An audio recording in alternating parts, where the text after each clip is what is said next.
Hello दोस्तों, आज हम आप सभी छात्रों को मैथ क्लास 10th प्रायिकता का ऑब्जेक्टिव क्वेश्चन इस वीडियो में फाइनली बताने वाले हैं। क्योंकि बहुत सारे छात्रों का कमेंट आ रहा था कि सर आप प्रोबेबिलिटी का ऑब्जेक्टिव क्वेश्चन बताइए। इस वीडियो में फाइनली प्रायिकता का ऑब्जेक्टिव क्वेश्चन बताने वाले हैं। सभी छात्र वीडियो को लास्ट तक ज़रूर देखना। तो चलिए दोस्तों, हम बिना टाइम के वीडियो को स्टार्ट करते हैं। सभी छात्र वीडियो को फटाफट लाइक कर दें। दोस्तों, आज हम बताएंगे चैप्टर 15 यानी कि प्रायिकता यानी कि प्रोबेबिलिटी का ऑब्जेक्टिव क्वेश्चन। सभी लोग हमारी बातों को ध्यान से सुनना, क्योंकि प्रायिकता में जो भी क्वेश्चन है काफ़ी इम्पोर्टेंट है और काफ़ी हल्का भी है। इसलिए दोस्तों, अगर आप लोग हमारी बातों को ध्यान से सुनते हो तो आपको पक्का एक ही बार वीडियो को देखने से सभी प्रश्न याद हो जाएगा। ठीक है, ये दोस्तों हम लोग क्वेश्चन नंबर 1 को पहले देखते हैं। क्वेश्चन नंबर 1 कहता है दोस्तों, यदि ई कोई घटना हो तब पीई प्लस पीई डैश का मान होगा। तो सबसे पहले हम दोस्तों समझेंगे पीई क्या है और पीई डैश क्या है। ठीक है, तो पीई को हम लोग निश्चित घटना या फिर संभव घटना कहते हैं और जिसकी प्रायिकता 1 होती है, और पीई डैश को अनिश्चित घटना यानी कि असंभव घटना कहते हैं जिसकी प्रायिकता 0 होती है। तो वही पूछा जा रहा है, निश्चित घटना की प्रायिकता प्लस अनिश्चित घटना की प्रायिकता इक्वल टू क्या होगा, यानी कि संभव घटना प्लस असंभव घटना की प्रायिकता इक्वल टू क्या होगा। तो आप लोग याद रखना, ये हो जाएगा 1 और ये हो जाएगा +0।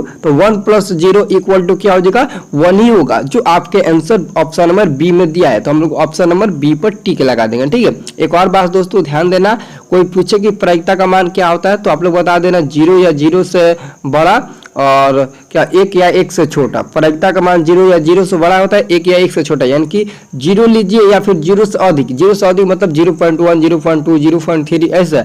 और 1 या 1 से छोटा का मतलब 1, और 1 से छोटा क्या हो जाएगा 0.7 हो जाएगा, 0.9 हो जाएगा, 0.8 हो जाएगा। ये सभी क्या है 1 से छोटे हैं। ठीक है, तो प्रायिकता का मान यही होता है। ठीक है, तो याद रखना, बहुत ही ज़्यादा इंपॉर्टेंट है। और नेक्स्ट क्वेश्चन वही आपसे पूछा जा रहा है दोस्तों, नेक्स्ट क्वेश्चन वही आपसे पूछा जा रहा है कि किसी घटना की प्रायिकता नहीं होती है तो घटना की प्रायिकता क्या होती है, 1 होती है। ये तो कंफर्म है, क्योंकि 1 होता या फिर 1 से छोटा होगा, 0 होगा या फिर 0 से बड़ा होगा। तो 1 घटना प्रायिकता का मान है तो 1 हो जाएगा।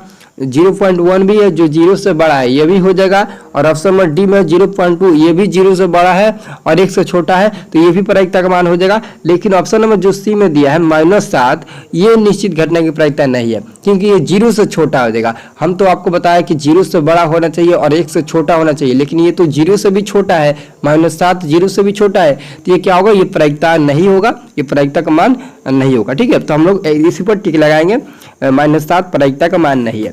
नेक्स्ट क्वेश्चन कहता है दोस्तों, निश्चित घटना की प्रायिकता होती है। यह क्वेश्चन कई बार दोस्तों देख लीजिए यहाँ पर पूछा भी जा चुका है। निश्चित घटना की प्रायिकता क्या होती है, तो 1 होती है। अभी हम आपको बताया कि निश्चित घटना का है या फिर संभव घटना का है, उसकी प्रायिकता क्या होती है, तो 1 होती है। और अनिश्चित घटना की प्रायिकता तो क्या होती है दोस्तों, तो 0 होती है। ठीक है, तो इसका हम लोग आंसर ऑप्शन नंबर ए पर टिक लगा देंगे। ठीक है, अब दोस्तों हम नेक्स्ट क्वेश्चन 4 नंबर देखने वाले हैं। 4 नंबर क्वेश्चन कहता है कि निम्न में से किसी घटना की प्रायिकता नहीं होती है। निम्न में से किसी घटना की प्रायिकता नहीं होती है, तो दोस्तों यहाँ पर ध्यान दीजिएगा। ऑप्शन नंबर बी में है 0, तो 0 तो प्रायिकता मान है, 1 भी है और 1 क्या है 1:4 है। तो इसको हम लोग बाटा में करेंगे तो भाग देंगे, क्या मिलेगा, भाग देंगे तो 0.25 मिलेगा। क्या मिलेगा दोस्तों, 0.25 मिलेगा, जो 1 से कम है, जो 1 से कम है। तो 1 से कम है तो ये पक्का प्रायिकता होगा। लेकिन जो ऑप्शन नंबर ए में दिया है -5, तो -5 तो प्रायिकता का मान नहीं होगा। कभी भी माइनस में प्रायिकता का मान नहीं होता है। तो ऐसे ही आप लोग समझ जाइए कि माइनस में जब प्रायिकता का मान नहीं होता तो आपका आंसर यही हो जाएगा। ठीक है, अगला क्वेश्चन है, किसी घटना की प्रायिकता नहीं होती है। तो किसी घटना की प्रायिकता नहीं होती है, देखिए ऑप्शन नंबर डी में -1 दिया है, तो हम लोग -1 पर ही टिक लगाएंगे, क्योंकि प्रायिकता का मान कभी भी माइनस में नहीं होता है। अगला क्वेश्चन देखेंगे दोस्तों, निम्न में से कौन सी संख्या किसी घटना की प्रायिकता नहीं हो सकती।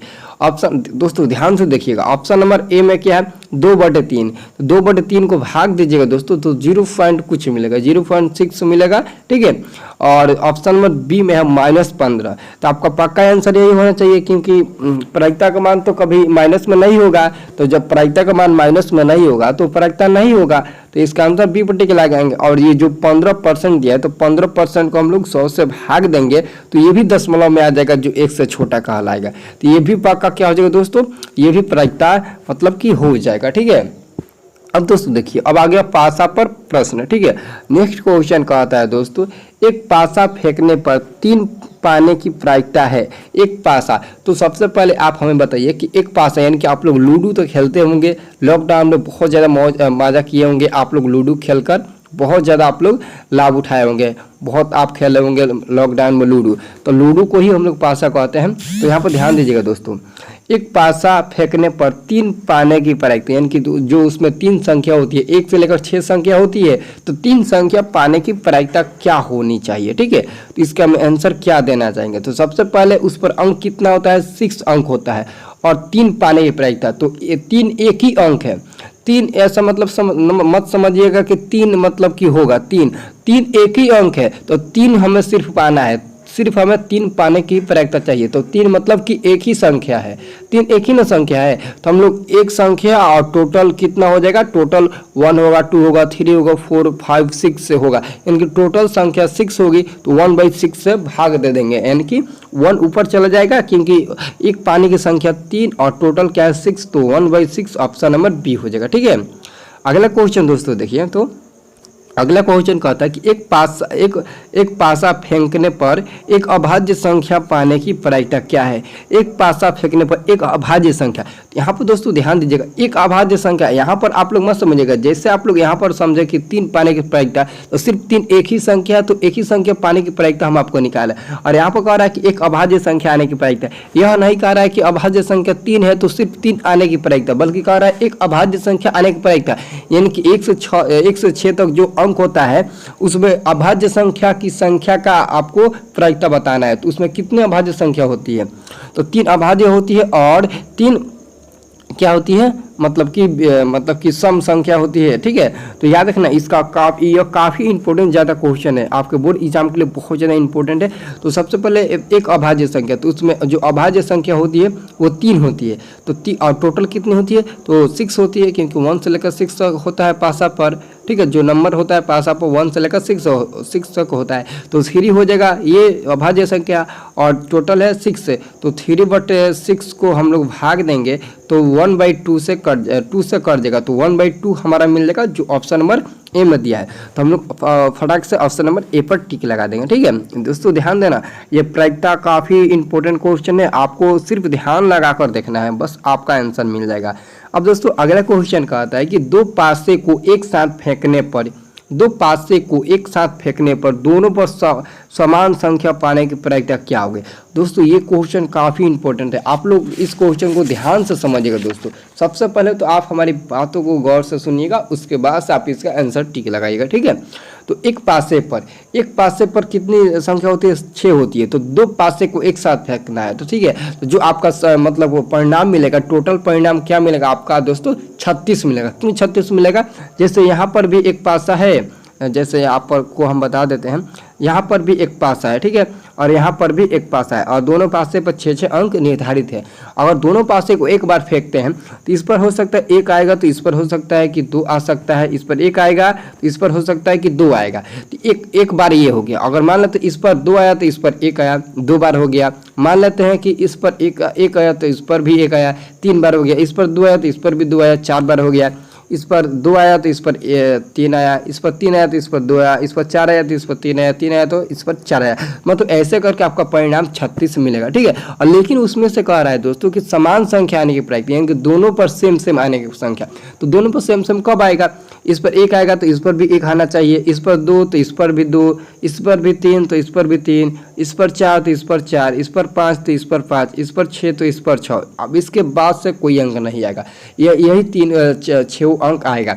या तो दोनों पर 6-6 आएगा, या तो फिर दोनों पर 4-4, या फिर दोनों पर 3-3, या फिर दोनों पर 2-2, या फिर दोनों पर 5-5 आएगा, या फिर दोनों पर 1-1 आएगा, ठीक है। तो ऐसे करके कितना हो जाएगा, 1-1 आएगा तो 1 बार हो जाएगा, 2-2 आएगा तो 2 बार, 3-3 आएगा 3 बार, 4-4 आएगा 4 बार, 5-5 आएगा 5 बार, 6-6 आएगा 6 बार, यानी कि 6 बार समान संख्या आएगा।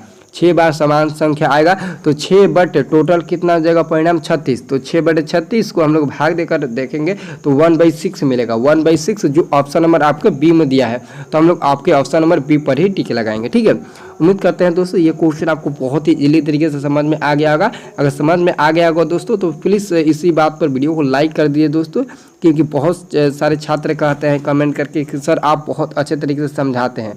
तो मैं उन सभी छात्रों को अपने तरफ से बहुत बहुत धन्यवाद देना चाहता हूं। ठीक है, तो अब हम लोग 10 नंबर क्वेश्चन देखने वाले हैं। 10 नंबर दोस्तों क्वेश्चन कहता है कि एक सिक्के को एक बार उछालने पर चित पाने की प्रायिकता क्या है। ये क्वेश्चन दोस्तों काफ़ी इंपॉर्टेंट। ठीक है, ये क्वेश्चन 2 या 3 बार पूछ दिया आपके बोर्ड में। ठीक है, तो सबसे पहले दोस्तों आप लोग एक सिक्का ले लीजिएगा। आप लोग उस सिक्के में हेड और तेल पाने की प्रायिकता, हेड और तेल तो आप लोग बहुत अच्छे तरीके से समझते होंगे। आप लोग क्रिकेट खेलते होंगे या फिर कोई भी मतलब ऐसा खेल खेलते होंगे जिसमें आप लोग सबसे पहले टॉस करते होंगे। जैसे क्रिकेट मैच होता है, जो जैसे आईपीएल हो रहा है, तो आईपीएल में सबसे पहले टॉस किया जाता है। टॉस करने पर दो कैप्टन रहते हैं और पूछा जाता है कि आप क्या लेंगे, हेड लेंगे या फिर टेल लेंगे। तो क्या हम लोग चीत को हेड कहते हैं, हेड कहते हैं, तेल कहते हैं, और जो पट आता है उसको टेल कहते हैं। ठीक है, हेड कहते हैं। ठीक है, तो याद रखिएगा एक सिक्के को एक बार उछाला जाता है। एक सिक्के को सिर्फ एक ही बार उछाला जाता है। जैसे मान लेते हैं एक सिक्के को हम एक बार उछालते हैं,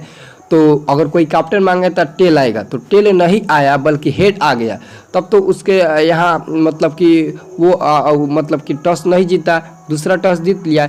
और मान लेते हैं कि अगर जो मांगा है वही आ गया, तब क्या करेंगे। तो इसलिए दोस्तों एक सिक्के को हम अगर उछालते हैं एक बार तो 2 प्रायिकता मिलेगा, जो हमारा परिणाम मिलेगा वो 2 मिलेगा।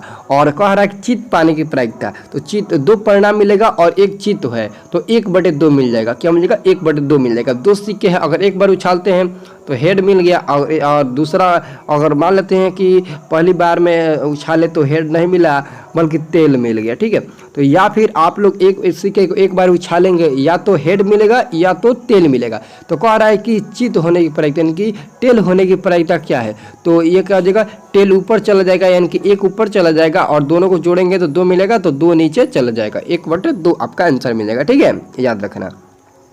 अगला क्वेश्चन है दोस्तों, 2 सिक्के उछालने में 2 पट पाने की प्रायिकता है। 2 सिक्के को उछालने पर 2 पट पाने की प्रायिकता क्या है। काफ़ी इंपॉर्टेंट क्वेश्चन है दोस्तों, बहुत ज़्यादा इंपॉर्टेंट है। अब कह रहा है 2 सिक्के को उछालेंगे, कितने सिक्के को, 2 सिक्के को एक साथ उछालेंगे। ठीक है, तो 2 सिक्के को एक साथ उछालिए और दोनों सिक्के पर पट आने की प्रायिकता आपको ज्ञात करना है। जैसे मान लेते हैं कि 2 सिक्के को एक बार उछालते हैं तो एक पर तेल आ गया तो दूसरा पर हेड आ गया, या फिर दूसरे पर हेड आया तो पहला पर टेल आ गया। ठीक है, एक ये प्रायिकता हो गया। या फिर दोनों पर हेड आ गया या फिर दोनों पर टेल आ गया, यानी कि 4 आपका परिणाम मिलेगा। एक पर हेड आया तो दूसरा पर टेल आया, पहला पर टेल आया तो दूसरा पर हेड आया। हो सकता है कि दोनों पर हेड आ जाए या फिर हो सकता है दोनों पर टेल आ जाए। तो कह रहा है पट आने की प्रायिकता, यानी कि दोनों पर हेड आने की प्रायिकता आपको बताना है। तो सबसे पहले इसकी हेड आने की संख्या क्या है, एक ही बार है और टोटल मिलकर कितना है, 4 है। तो 1/4 ऑप्शन नंबर हम लोग डी पर टिक लगा देंगे। ठीक है, याद रखना। अब आ गया दोस्तों ताश पर संबंधित प्रश्न। आप लोग तो ताश बहुत ज़्यादा खेलते होंगे या फिर नहीं खेलते होंगे। ठीक है, नहीं खेलते हैं तो कोई बात नहीं है, लेकिन जो खेलते हैं उनके लिए क्वेश्चन ये काफ़ी इंपॉर्टेंट है और उनका उन छात्रों का मतलब कि इस क्वेश्चन का आंसर देना चाहिए। उन छात्रों को इसका आंसर जरूर देना चाहिए। 52 पत्तों की अच्छी तरह फेंटी गई एक गड्डी से एक पत्ता निकाला जाता है तो इक्का प्राप्त होने की प्रायिकता क्या है। काफ़ी हल्का क्वेश्चन है, हद से दोस्तों ज़्यादा ये क्वेश्चन हल्का है। एक ताश की गड्डी में 52 पत्ती होती है, आपको तो पता ही होगा। एक ताश की गड्डी में 52 पत्ती होती है, जिसमें से जिस मतलब कि एक ताश की 52 गड्डी की पत्ती में से एक पत्ती बिना देखे निकाला जाता है, मतलब कि उसमें से इक्का निकाला जाता है। क्या निकाला जाता है, इक्का प्राप्त करने की प्रायिकता क्या है। तो सबसे पहले आप हमें बताइए कि 52 ताश की पत्ती में इक्का कितना होता है। आप लोग तो बहुत ज़्यादा ताश खेले होंगे, तो इक्का कितना होता है, तो इक्का कितना होता है, 4 होता है। और टोटल पत्ती कितना, 52, तो 4/52 से भाग देंगे तो 1/13 मिलेगा, 1/13 मिल जाएगा, जो आपके ऑप्शन नंबर डी में दिया है। तो हम लोग ऑप्शन नंबर डी पर बिना पूछे और फटाक से टिक लगा देंगे, क्योंकि 52 पत्ती में से 4 पत्ती इक्का होता है, तो इक्का होने की प्रायिकता कह रहा है, तो 4/52 लिखकर हम लोग कटाकर फटाक से आंसर 1/13 लिख देंगे। ठीक है, तो दोस्तों कैसा लगा यह वीडियो आप लोग कमेंट करके ज़रूर बताइए। और इंस्टाग्राम दोस्तों टेलीग्राम के साथ जुड़ना चाहते हो तो वीडियो को डिस्क्रिप्शन में लिंक दिया गया है, जाकर आप लोग जुड़ जाइए और कमेंट करके बताइए दोस्तों कि ये वीडियो आपको कैसा लगा। और सभी लोग इस वीडियो को लाइक कमेंट करके इस वीडियो को बहुत सारा प्यार देना, ताकि मैं आपको और मैथ का ऑब्जेक्टिव क्वेश्चन बता सकूँ।